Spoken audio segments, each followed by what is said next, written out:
Come on, let's get talking.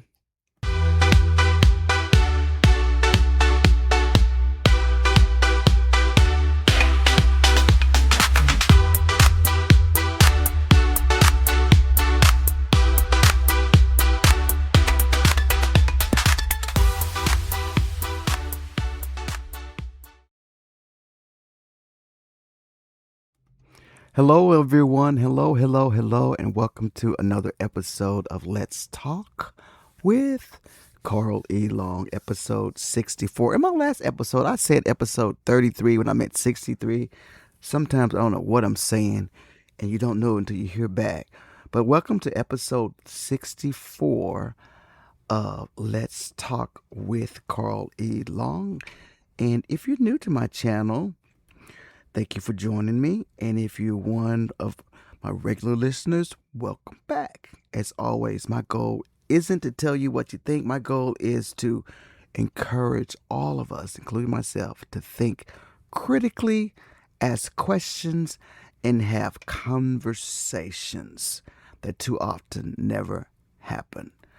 So today's episode, guys, was kind of different because y'all know that Donald Trump came out and he had this press conference he wanted to do, and he wanted to talk about the election. So everybody was like, whoa, what is he going to talk about?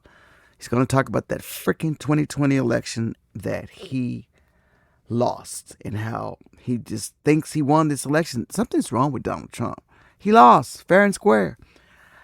And so this whole election thing came up again about elections, and his press conference ended up being how he's telling us, which we've already knew, that our elections have been vulnerable to China and Russia and people like that. And so he wanted to give this big degree that he had some intelligence. He wanted to tell the Americans. Now, everybody and all the pundits, everybody that's talking politics right now, all the creators and everybody, we're all talking about how he's trying to sow distrust into the 2026 election to make you think that something is wrong. Now, I want to tell you right now, vote. Don't listen to Donald Trump. He's delusional. Vote. He's going to try everything he can to not have this election change his Congress and Senate. Donald Trump is running scared, y'all. If we have a Democratic Senate and we have a Democratic House of Representatives, he's going to have to answer to some things, and he's afraid. He's afraid because he's done some stuff, and his little Republican cronies are sitting back there just letting him. His DOJ is not indicting people. They're not doing what they're supposed to do. So he's afraid because he's done a lot of wrong, and he knows it. And which is quite strange, though, is that Donald Trump, in spite of him trying to buck the law a little bit, he kind of has to respect it because he has no recourse without it. But when he's president, he's got that armed National Guard. He's got all this stuff behind him. He's a pretty powerful figure in this world, and you really can't mess with him. But once we get this Congress and Senate over his butt, I think he's going to squelch down and start doing what's right. So today's episode is one of those conversations I want to be very clear from the beginning about what this episode is and what is not. This episode is not about claiming that the 2024 president election was stolen. I'm talking about 2024 presidential election. So today's episode title is The Story the Media Won't Cover. Why isn't anyone talking about this election study on the 2024 election? So Donald Trump, when he came out with this press conference, he made me start thinking about, I wonder what's going on with that group called the Election Alliance that did all this study on 2024. I did a podcast on it. This guy was a guest on Roland Martin's podcast, and now he's been a guest on another podcast, another reputable podcast in September of just last year. And it's starting to gain some traction on what their studies are, because these are not like little dumb conspiracy theory people. These people are studying data. They're called the Election Alliance. So I want to be very clear that this episode is not about claiming that the 2024 election was stolen. It's not about declaring that anyone has proven any spread election fraud. Instead, this episode asks a different question.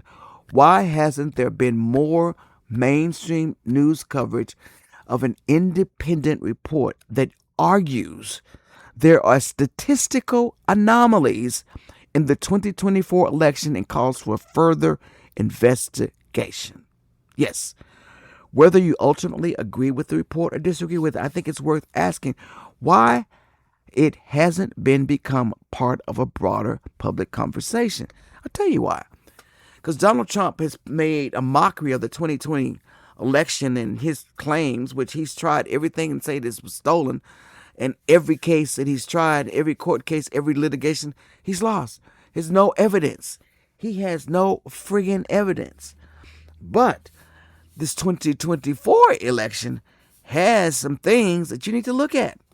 The claims that Donald Trump are making, yes, maybe there have been some illegal aliens put on the register and whatever. You know what? But it's not that much. It's minuscule. If that is the case, still not enough to call election fraud. It's not enough.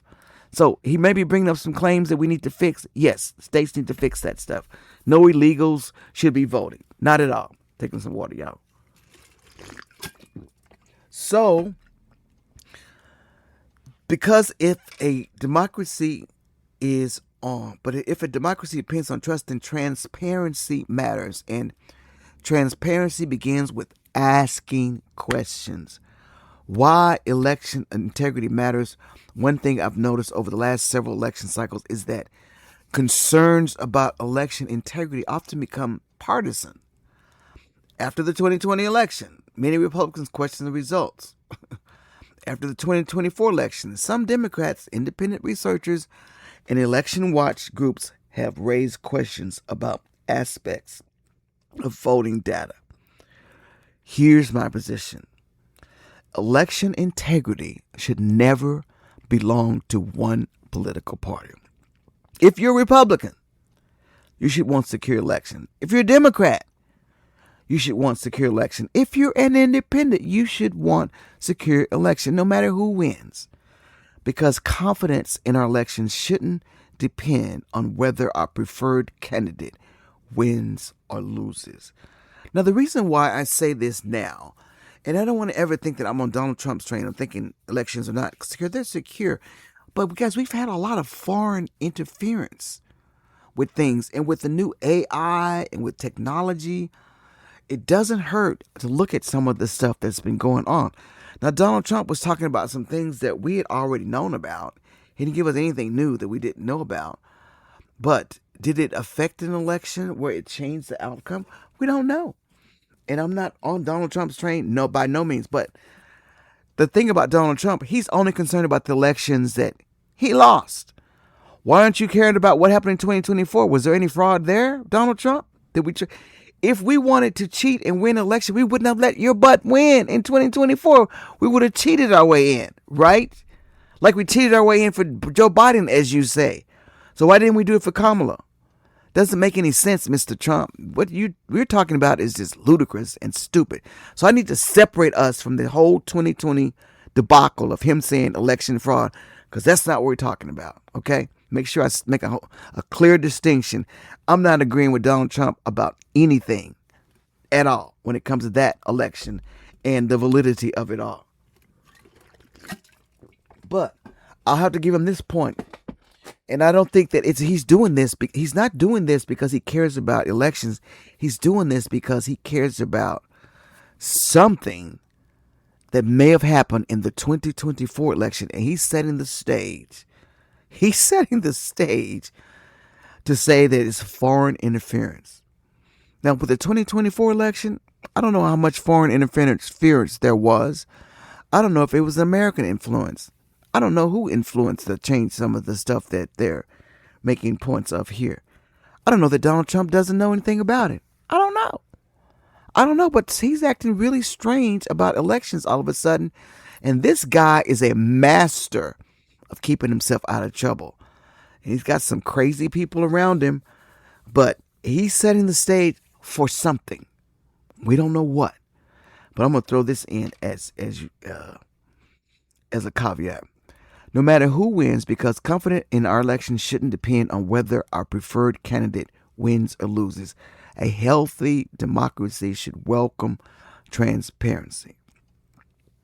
Now, let me share something personal. I didn't go looking for election studies. I didn't. I wasn't sitting around trying to prove something happened. I mean, in fact, after the election, I was just trying to make sense of what I had witnessed over previous several months. And honestly, something just didn't feel right. You had to be there right with me. Something didn't feel right. It didn't feel right. I mean, I'm sitting here watching all of this. Y'all know how Kamala got in the election. Baby, there was a fire behind the Democratic Party. There was a fire behind Kamala Harris. She worked her butt off going from swing state to swing state. I mean, the crowds were overwhelming. Things were it just didn't feel like a loss to me. Something was off. And I mean, I follow these guys. There's one guy, his name is Alan Lichtman. You can look him up. He has been a predictor of who wins elections through his little method that he has. I can't remember the name of his method right now. But even this guy was wrong. And I'll take it even further, and this is kind of comical. All of the people that considered themselves mediums and psychics, they were like, something ain't right. They were questioning their psychic abilities. That's how off it felt. Something just didn't feel right to me. Now, before anybody jumps to conclusions, let me explain what I mean. I'm not saying feelings are evidence. They're not. Feelings don't prove anything, but feelings can cause you to ask questions. I trust my feelings. I consider that to be the Holy Spirit. I trust my intuition. I trust what it tells me. Because 9 times out of 10, it's always right. And that's exactly what happened to me. I didn't feel like this was right. So as I watched the campaign unfold, it felt like almost every indicator was pointing in one direction. There seemed to be tremendous enthusiasm surrounding Vice President Kamala Harris. Social media was buzzing. Her rallies were drawing huge crowds. As I said, volunteers appeared energized, and many polls suggested a highly competitive race. Though polling overall showed a close contest, and different polling averages reached different conclusions. I always knew it was going to be a tight race. We always knew that. But a lot of those polls, Kamala was just edging a little bit. Donald, it was just so close, we didn't know what was going to happen. Now, granted this, Donald Trump, and I had thought this too, even though these studies are out saying that something's happened, I had to think about, there's a lot of people that still hated Barack Obama, and there was no way they're going to let a black person of any sort, especially a black woman, get in there. So there could have been this wave, a change of whatever, and Donald Trump truly did win the popular vote. There could have been. I felt that way because, there was so much misogynistic attitudes out there against women, against black women, against Kamala. It was just a lot. But the enthusiasm and the way that campaign was run was amazing. It was amazing. And then there was Donald Trump's rallies. They weren't filled. I mean, after a while, there was nobody even going. It was looking like everything was just dropping off for him. I think that people were starting to understand there's no way we're going to elect this crazy fool again. So that was the feeling that I had. I mean, even though polling showed a close contest and different polling averages reached different conclusions, there still was Alan Lichtman, I told you about. For decades, this guy has been known for his presidential forecasting model. He publicly predicted Harris' victory. When the election results came in, even he said he was surprised and has since reflected on why his model missed that race. The man had to go back and think, does this working now? And then there were people outside traditional politics, which I said. I even saw commentators, including some describe themselves as psychics or intuitives, forecasters, who had independently predicted a different outcome and later expressed surprise at the actual results. Now, does that prove anything? No, it does not. Absolutely not. Predictions are not just predictions. Some are right, some are wrong. And there are so many different people using different methods, all expected to expect one outcome, and something very different occurred. I found myself wondering what happened. And then there was some of Elon Musk's public comments. Y'all know what he said. Yeah, before and after the election that sparked even more discussions online. I don't trust the guy. The guy is a computer genius. I don't trust him. I don't trust what he may have done. I just don't. Something is not right. He said some things about there was a thing where he was already tapped in. He was getting election results before the tabulating machines. How do you do that? And why are you doing that? And how did you tap into the machines to get the results? How are you getting the results? The way the TV stations and everything, is that a public source that anybody can get? I don't understand that. So that sparked a little bit of suspiciousness for me. His comments before and after the election were strange. Again, I'm not presenting those comments as proof of anything. I'm simply telling you what made me pause and begin asking more questions. That's when I started reading. That's when I started looking at reports.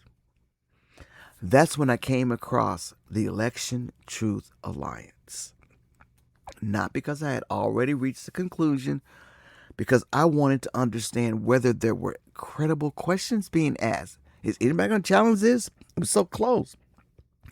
And how those questions were being addressed. Every president will go and have a recount here and there. Hillary did it. It doesn't matter. You can do that independent. And if it comes out you're wrong, you're wrong. So there's no reason to do that. You see, there's a big difference between beginning with a conclusion and looking for evidence to support it, and beginning with a question and being willing to accept whether the evidence ultimately shows that's where I am. I'm still asking the question. I'm still learning, and I think that's where all of us should be, not afraid to ask questions.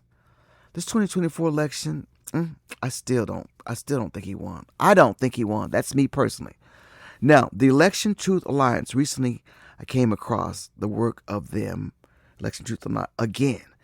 They published a report analyzing the voting patterns from the 2024 election. Now, according to the organization, they believe they've identified statistical anomalies that they argue deserve additional examination. Importantly, the organization calls for further investigation and expanded hand audits of paper ballots. Now, their public materials present these findings as reasons to investigate further. This guy that's talking, this is a smart guy. These are not like people that are just out there doing conspiracy theories. These are smart guys that do data. So I had to ask ChatGPT about data and trends and things of that nature, and when to, if you've been in corporate America, we talk about the bell curve and how this data looks different because something's wrong. You can usually tell when something's off based on the trends and whatever. And that's exactly kind of the work that they do. So, their public materials present these findings as reasons to investigate further, not as definitive proof that election outcomes were manipulated. But that distinction matters. Evidence that raises questions is not the same thing as proof. They're two different things. I get that. So what does the report actually say? So the report discusses statistical patterns that authors believe are unusual enough to warrant closer examination. Among the topics they discuss are statistical voting anomalies, differences they believe merit additional review, questions about voting patterns in certain jurisdictions, and recommendations for expanded independent audit and hand count verification. Again, these are report claims and interpretations. Whether those interpretations are ultimately correct is something that requires independent verification. That's why the authors say additional auditing would be valuable. Now, the question that caught my attention is the part that made me stop and think. Not necessarily the report itself, but the reaction to it, or more accurately, the lack of reaction to it. Why hasn't this report become a larger national story? I mean, Roland Martin covered it on his podcast, and Mr. Isaac here, I think that's his name, that I'm going to show you a little bit of it, covered it on his podcast, but this guy's not been invited on mainstream things because none of these mainstream want to be considered being conspiracy theorists, and I know they deal in fact, but they can do this. They could at least talk to the guy and find out where he stands. They can at least talk to the guy. So that's what my thing is. Why is it the lack of reaction? Why hasn't this report had a larger national story? That's a question I think is worth exploring, guys. Now, there could be explanations. Perhaps editors and journalists have reviewed the report and concluded it isn't persuasive enough to cover. I don't know what they're looking at. They're looking at the same thing I'm looking at. Perhaps they're waiting for independent experts or election officials to validate or challenge its methodology. These guys actually wrote a letter to the campaign of Kamala Harris after the election to tell them to please do an audit. They just got crickets. Why? Maybe, or perhaps, the misinformation and false claims that circulated following the 2020 election, many news organizations have become much more cautious about reporting on election-related allegations before they are independently verified. I get that. Those are all possible explanations as to why major news has in trouble with this. But asking why sometimes some things receive a little more attention is itself a reasonable question. I mean, the shadow of 2020, I don't think we can discuss that topic honestly without acknowledging what happened after the 2020 election. Many claims of widespread election fraud were investigated. Some were rejected by courts. Some lacked supporting evidence. Some were amplified well beyond what the available facts supported. That experience, understandably, changed how many journalists approach election stories today. They scared y'all. They won't do it. News organizations may now be much more reluctant to report on election-related claims unless they have strong, independent confirmation. That's an understandable instinct, but here's another question worth asking. Can becoming so cautious that legitimate questions also get overlooked? Two things can be right, guys. I mean, finding the right balance isn't easy. We know that. And we want to avoid spreading misinformation. I don't want to spread misinformation. That's why I'm being cautious with this podcast here. But at the same time, we don't want to discourage good faith research or thoughtful scrutiny. These guys are going from state to state, swing state, all of them. They're going through and they're doing it. I mean, two goals can exist and they can coexist. Verification is not the same as accusation. One of the things I think we need more of in America is precision in our language. There's a difference between asking for verification and accusing someone of wrongdoing. Okay? There's a difference between raising a question and declaring a conclusion. I'm raising a question. There's a difference between identifying statistical anomalies and providing election manipulation. Those distinctions matter. So if someone publishes research, that research should be examined on its merits. If it's flawed, explain why. If it's incomplete, explain what's missing. If it's compelling, investigate further. That's how science works. That's how journalism should work, and that's how democracies should build public trust. Should every election be audited? I mean, that brings me to a broader question. What if the routine audits became standard after every major election? That's not a bad idea. Not because we expect fraud, not because one party demanded it, not because transparency itself builds confidence. Imagine if every close election included bipartisan audits, public reporting, and clear explanations of the results. Wouldn't that increase your trust? It would mine. I don't mind them doing that. I don't think it's a conversation worth having. I should say, I think it's a conversation worth having. That is a conversation worth having. We need to do this, guys. Whether you're conservative, whether you're liberal, or somewhere in between, stronger verification processes could benefit everyone. We need to verify these elections better. Why independent research matters? Independent researchers have often contributed valuable questions in many fields. Sometimes their work has been validated. Sometimes it has been disproven. Either outcome can move understanding forward. So the important point is that evidence should be evaluated carefully. That doesn't mean accepting every claim. It also doesn't mean dismissing every claim without examination. Healthy skepticism, guys, cuts both ways. So let me let you listen to a little bit of the Election Alliance interview. And guys, in this podcast, or you're looking at a clip or whatever, I'm including the link to the study and the interview. You can look for yourself. You can go to the site for yourself and look these things up at what they've said. But I'm going to play a little bit of his interview, and then we'll come back and discuss. Cut out the things that we think are less effective and put in. And I can maybe tell you just a few examples of what we are finding. Well, what I would rather do is just there were a couple of things I wanted to ask about. And then I think maybe that might be best left for a second interview.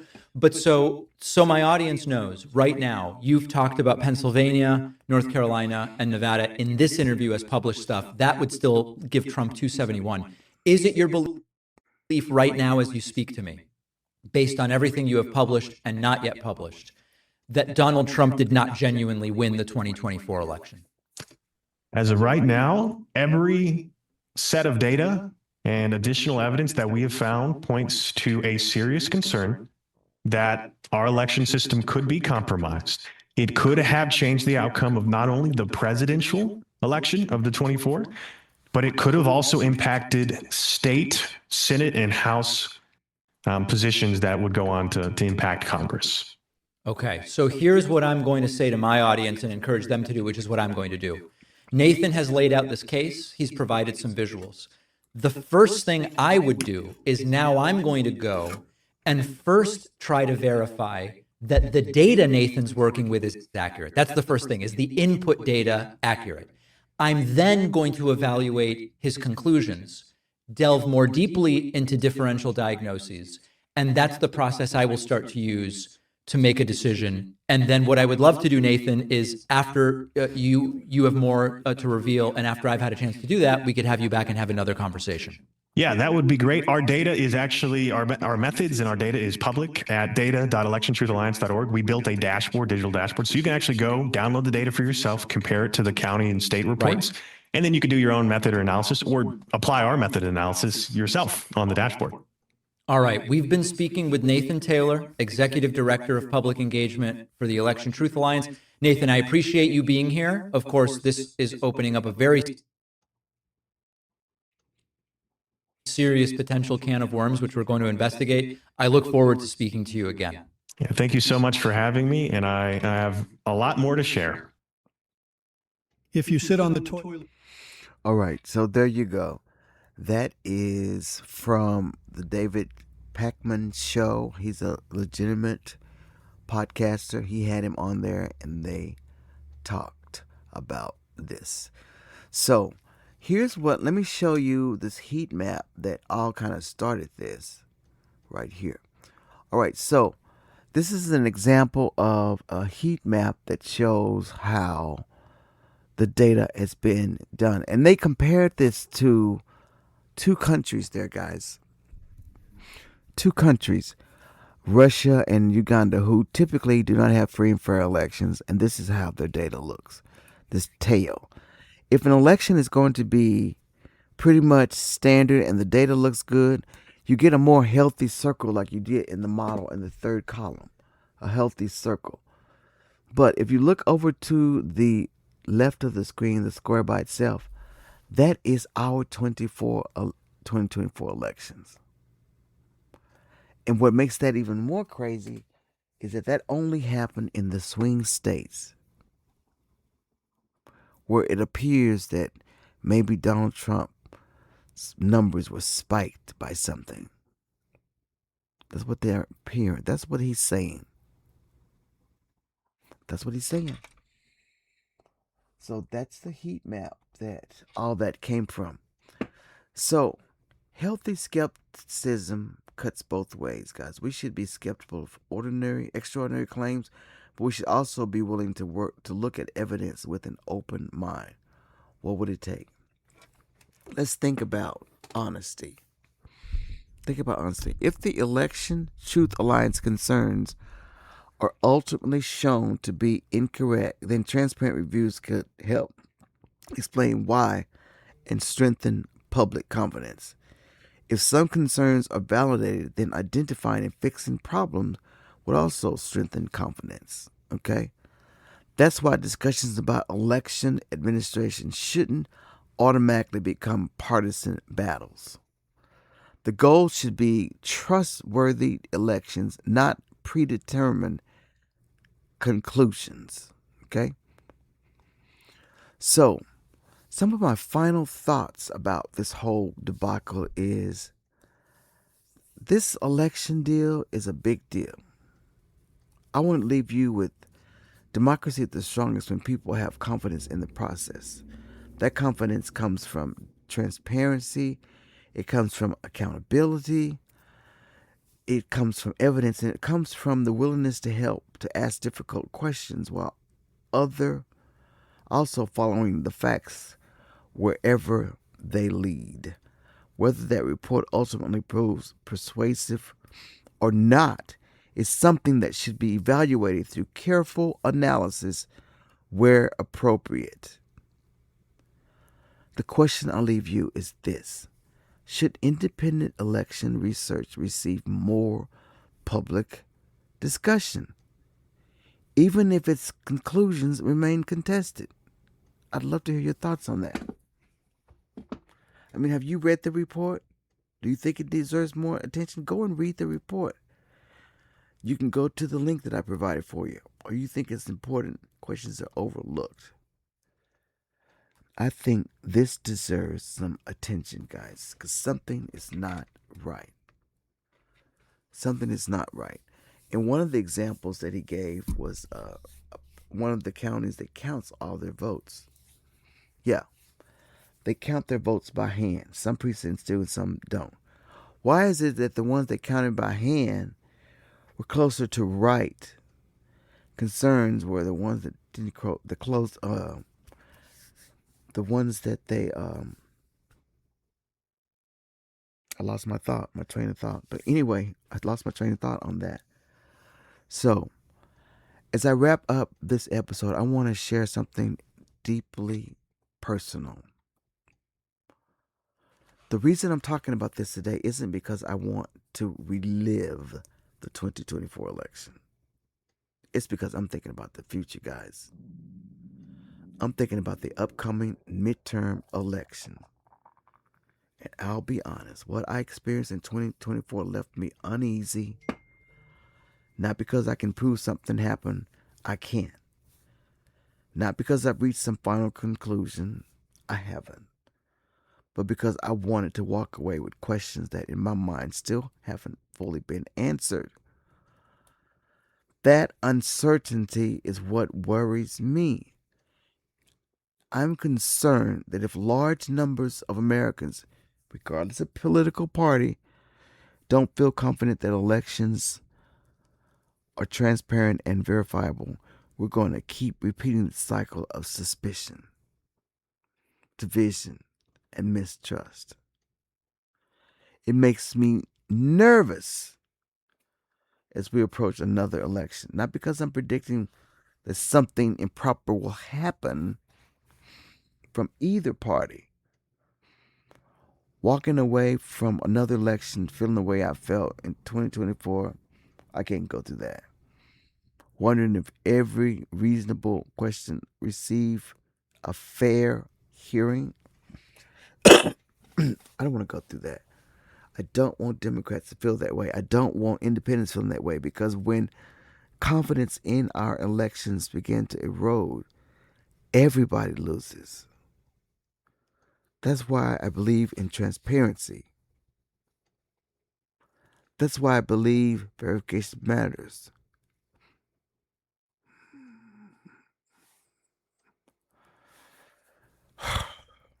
Not because they guarantee different outcomes, but because they can help the public understand why the outcome should be trusted. If there are no significant problems, then let's demonstrate that through transparent processes. If improvements can be made, then let's make them. Either way, our democracy becomes stronger. My hope isn't to convince you of any particular conclusion.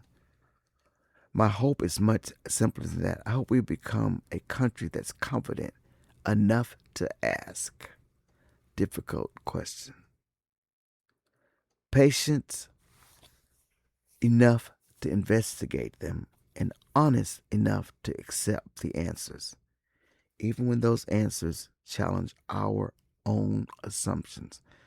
Because at the end of the day, our loyalty shouldn't be to a political party. Our loyalty should be to the truth. Whether you agree with me or disagree with me, or you're somewhere in the middle, I hope you still stay in the conversation. Read the report yourself.